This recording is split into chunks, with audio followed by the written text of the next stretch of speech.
How'd your day go? Yeah, defense I thought did well. Offense, I don't think we put in the work before we got to practice, and it shows up. Brian Ward had some pretty aggressive goals, sacks and takeaways, and something Utah, their style maybe doesn't lend itself to that as much. But what do you think about those things moving forward and against Oklahoma State? Yeah, I think when you play with that style, you're either going to hit those goals or your style of play is going to alter how a team plays their normal style of play. So if teams don't want to play their normal style of play because of the pressure, right, then obviously those goals will be lesser than, what are expected if people are adapting and trying to, limit what they do offensively. So I think it just depends on who you play and how many teams don't completely change their style of play when they play us. And when they do change their style of play, our theory is we already got you to change what you do, so we feel like we already have an advantage. Is it tougher to dial in a game plan on that part of it, like pressuring, you have 3 quarterbacks and they're all different? Not really. I think it's more the identity of the coordinator, and if there were different quarterbacks that were drastically different. None of these guys are a wildcat / runner. None of these guys are a super young dude who can throw it 70 yards, right? They're all very similar. They're savvy, they're smart, they have a good awareness to them, right? They're similar players, which is why they probably played all 3 of them, is they're trying to figure out under the lights which one is the best, produces the best. Kenny, now that you're at Wednesday, what's the message to the guys here as you get closer to Saturday? It's mental. Who puts in the mental work to watch the film and get better? Right now, I just told the guys, we got to find some leaders on offense. By defense, we have some leaders. We got to find some leaders on offense that get people together to put in the work outside of the building.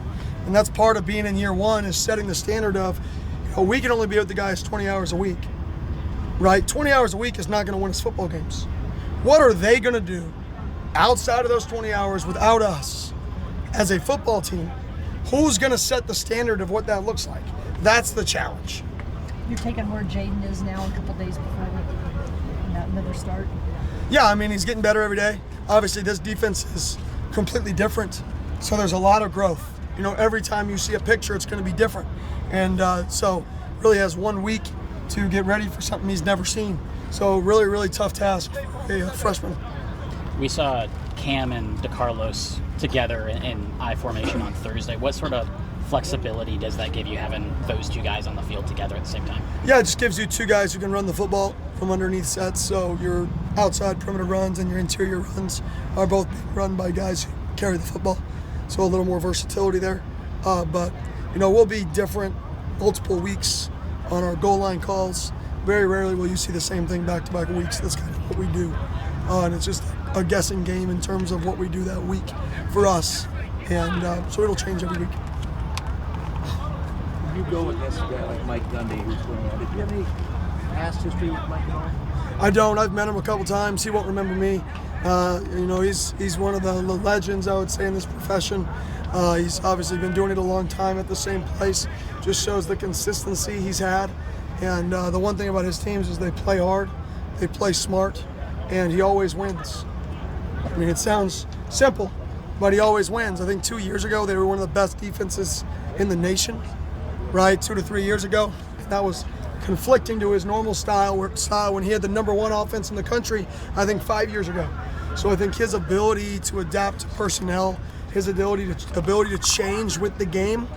There was a time he was a power run guy, right, under center power I with Les Miles. He was the OC, and he adapted to essentially air raid, right? And Mike Urich hired a guy from Schippenberg and ran this open set and changed. Then he changed defenses and went to a 3 down front, different style, hired a guy from Duke. So when you look at his history, he's willing to adapt and change. And I think in college football, I think that's the key to success. And he's been willing to do that at, I think, one of the higher levels amongst head coaches, and that's why he's had his job and done such a great job for so long. Coach, you talked about, obviously, the leaders on defense, but just like the chemistry they seem to have, and the leadership you have, the communication, from the beginning of fall camp through game 1, just how do you feel the defense as a group has grown? The longer you play together, the better you get. It's that simple. The more returners you have, the better you are, for the most part, right? Or, guys that have played on the same team together, there's an advantage. Two guys that played together, if they transfer together, they're going to have a chemistry together. Two guys that didn't are going to have to learn that chemistry through games. So I think through games, they should naturally get more comfortable with each other, build more trust, and that should get better. What do you like about having a young, freshman quarterback, just one start under his belt so far? What's nice about that heading into this Week 2 matchup?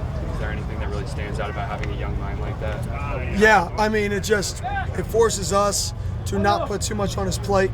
Really challenges us to create schemes that are sound, but schemes that allow him to play fast, right? And try not to make him think about all the other stuff and just let him go play football.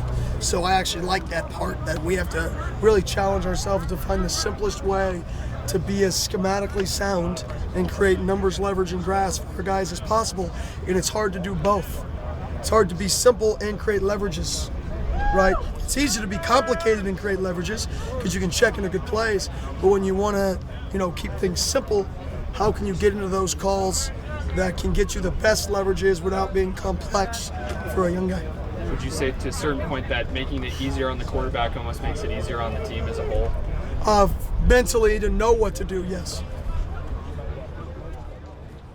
Awesome. Thank you.